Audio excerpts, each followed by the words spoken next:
Hai guys, welcome back to Gios Class. Nah, hari ini aku mau membahas tentang salah satu topik yang ada di pelajaran akuntansi ya, yaitu tentang dividen saham ya. Kemarin aku udah membahas tentang dividen tunai ya, atau cash dividend. Nah, hari ini aku membahas tentang dividen saham ya.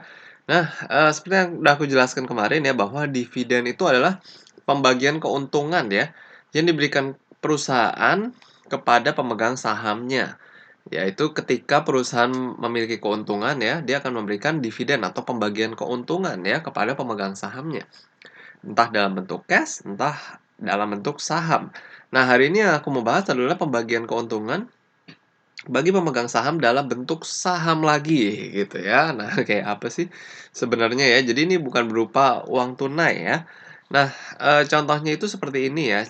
Jadi misalkan eh sebuah perusahaan ya mengumumkan pembagian dividen saham dengan rasio 5:1 ya.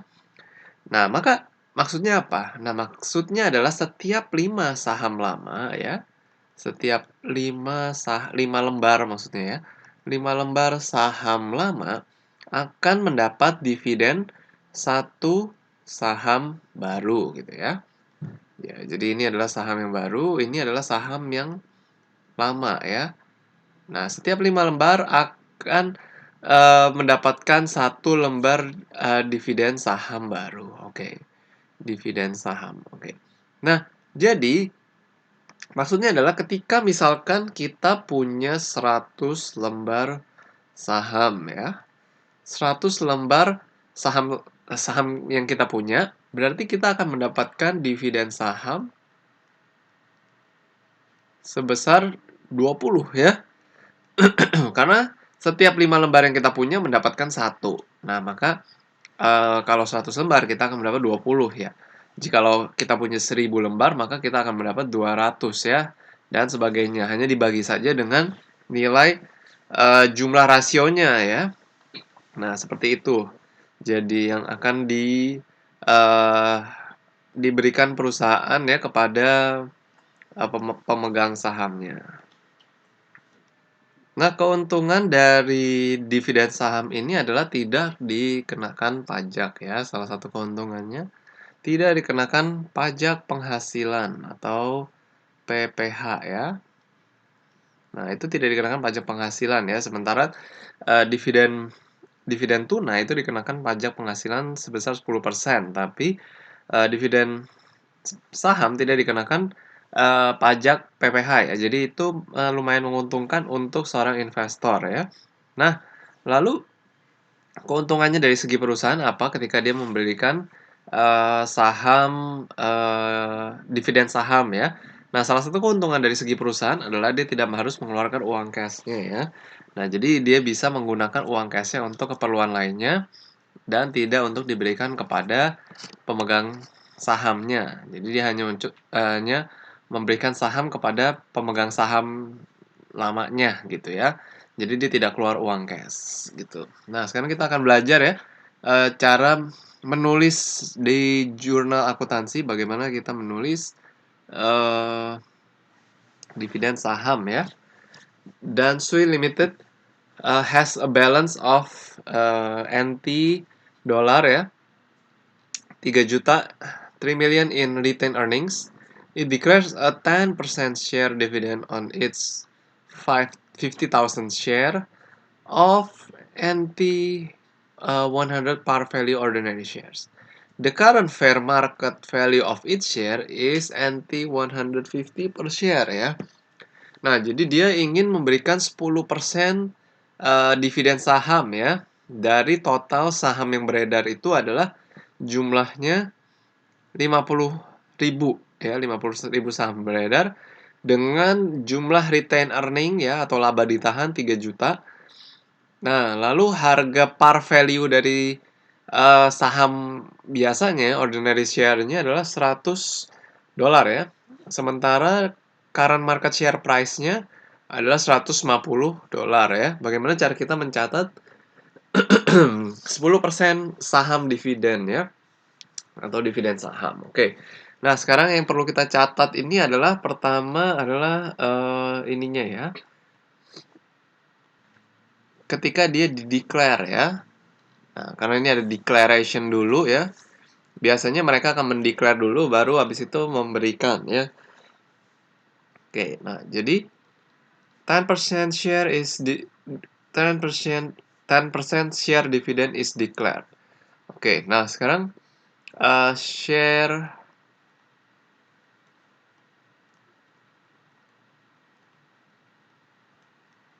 share dividend. Oke. Nah, share dividend 50.000 ya. 50.000 jumlahnya kali 10%. Nah, habis itu kita kali dengan harga market value-nya ya. 150. Nah, maka kita akan mendapat nilai 750.000 ya. Nah, lalu setelahnya kita akan menulis jadi share dividen ya. Dividen itu kalau bertambah di debit ya. Jadi ketika dividen terjadi, mau cash ataupun mau share dividen, dia adanya di debit ya. Oke, nah sekarang kita akan menulis seperti penulisan saham ya, yaitu ordinary share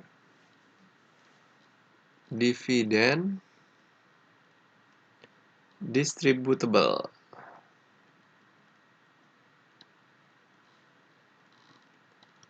Nah, jumlahnya adalah 500.000. Nah, lalu habis itu share premium ya, share premium. Kenapa ada share premium? Karena harganya di atas harga par value-nya ya. Share premium ordinary sebesar 250.000.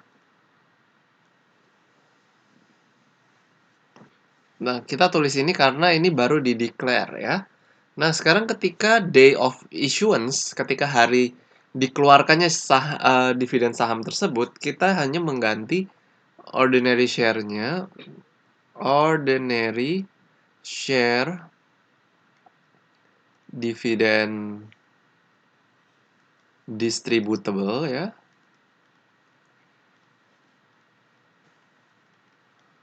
Lalu setelah itu kita tulis share capital ordinary ya sebesar 500.000 ya. Kenapa 500.000? Karena 50.000 dikali 10% dikali dengan 100 NT dolar ya. 500.000. Oke, nah harusnya kalau misalnya dia langsung dibagikan ya, nggak di-declare dulu, ini langsung ditulis share capital ordinary-nya di sini ya. Tapi karena dia hanya di-declare di hari yang pertama, lalu didistribusikan di hari-hari beberapa hari berikutnya biasanya ya. Seperti aku jelaskan kemarin, ada beberapa hari, ada record date ya, ada issue date. Nah, jadi dia menulisnya seperti ini pada issue date dan pada declaration date. Oke. Nah, efeknya apa sih yang akan perusahaan miliki pada balance sheet-nya ya, atau pada bagian ekuitas dari balance sheet? Nah, efeknya seperti ini ya. Jadi misalkan share capital ordinary-nya dia punya saham beredarnya itu total value-nya 5 juta ya. Nah, maka tadi akan bertambah 500.000 ya jumlah saham yang beredar menjadi 5.500.000. Nah, share premium ordinary-nya juga bertambah jadi 250.000 ya. Karena tadi share premium ordinary-nya 250.000 ya di ilustrasi yang aku berikan, yang contoh yang aku berikan barusan. Oke. Nah, jadi kalau ditambah 500 tambah 250 adalah 750.000. Nah, jadi total paid in capital-nya ya, yang masuk ke saham itu bertambah ya. Nah, total paid in capital ini sebenarnya adalah uang yang didapat dari penjualan saham ya terhadap perusahaan tersebut ya. Nah, tapi ini karena ini kan sebenarnya perusahaan yang memberikan sahamnya kepada si pemegang saham gitu ya, bukan pemegang saham yang membeli. Nah, jadi makanya, 750.000-nya ini di plus ya, tapi diambil lagi dari retained earning. Jadi retained earning-nya atau laba ditahannya dikurangin 750.000 gitu ya. Nah, itu dipindah ke total paid in capital-nya. Jadi total paid in capital-nya bertambah 750, tapi retained earning-nya berkurang 750 ya.